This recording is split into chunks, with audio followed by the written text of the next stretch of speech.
Kinumpirma ni Maki Pellegrino sa isang TikTok live na siya, kasama sina Matt Cayetano, Leo Sanoria, at Risus Bajentin, ay opisyal nang nagdecommit mula sa Ateneo de Manila University.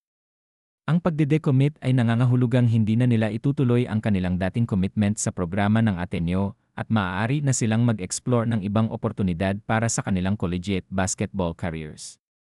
Sa ngayon, wala pang detalyadong pahayag ang apat na manlalaro tungkol sa kanilang mga susunod na hakbang o kung aling mga programa ang kanilang posibleng salihan.